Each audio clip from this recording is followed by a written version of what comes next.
I represent here company Carbon Limits, and as part of this project, our company was responsible for black carbon and methane emissions in the oil and gas sector. So when it comes to the oil and gas sector, the source of black carbon emissions there is flaring. Together with flaring, not only black carbon is emitted, but also other greenhouse gases like CO2 and methane, as well as other particles. So, as I've mentioned before, our part in this project was covering methane and black carbon emissions. Talking about black carbon emissions, the amount that is released due to flaring depends largely on the composition of the gas and on the specific conditions under which they're burned.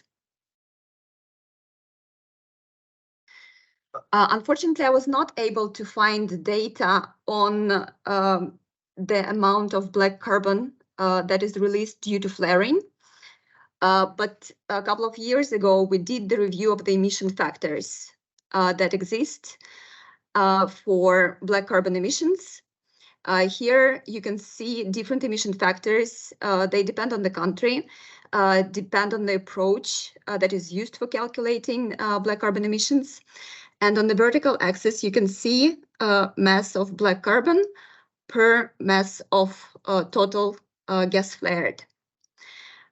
Looking at these different approaches for calculating black carbon emissions, we can see that they can be high at certainty in black carbon emissions estimates. On a positive note, when it comes to black carbon emissions in oil and gas sector, they can be mitigated, and there are technologies already available in the market that can reduce black carbon emissions from flaring. So basically, mitigation technologies for reducing emissions from flaring can be split into two categories, and you can see them here on the top. First, you can increase gas utilization, meaning that gas, instead of being burned, will be utilized. And later we can talk about ways to utilize that gas. Second option is that you can increase combustion efficiency. Basically, you can increase the amount of gas that is burned in the flares. And with that, you decrease emissions of black carbon and methane as well. So looking into the first option of increasing gas utilization, many possibilities exist. First, and here we split the best available technologies that are available on the market into 7 groups. In the first group, you can utilize electricity that is produced with the gas that is not burned in the flare locally, same with the heat. Also, it is possible to re-inject gas instead of burning it into the formation. It is also possible to export products that are generated from the gas that is not burned in the flares.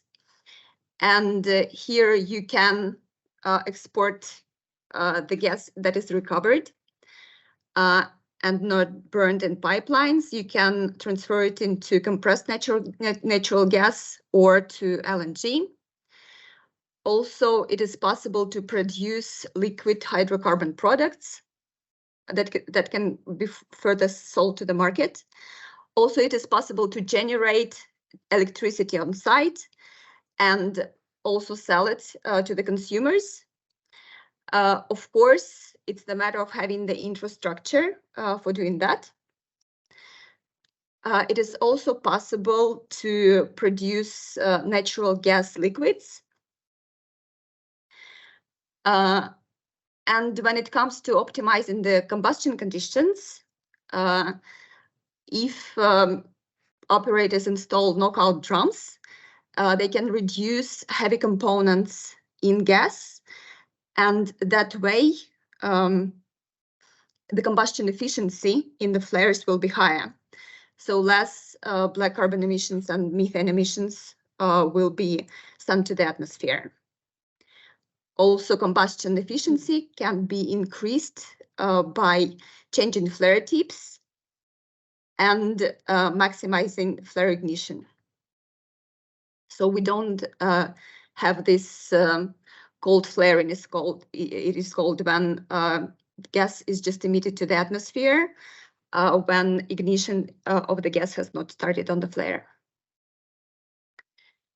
I would like to mention that if you are interested to learn more about the mitigation of black carbon and methane emissions, you can read it in the best practice report that we've published as part of the previous project. It was published in 2020, and it is available on the project website. And if we talk about our current project, and here I would like to focus on methane emissions. So methane emissions is a global problem. And as part of capacity building within methane emissions, we've delivered already 2 trainings on methane emissions management in the oil and gas sector. These trainings were covered by these projects, by our project. First 2 trainings happened in Kazakhstan. The first one was delivered to IGT-IPC, which is International Green Technologies and Investment Project Center. It is a BAT center. It is a non-governmental organization. That training was delivered in June this year, and then other training was delivered to Kazmunaygas, which is a national oil and gas company in Kazakhstan. The first one was delivered online. The second one was delivered in person in September. For both of these, we've got very good feedback from the participants.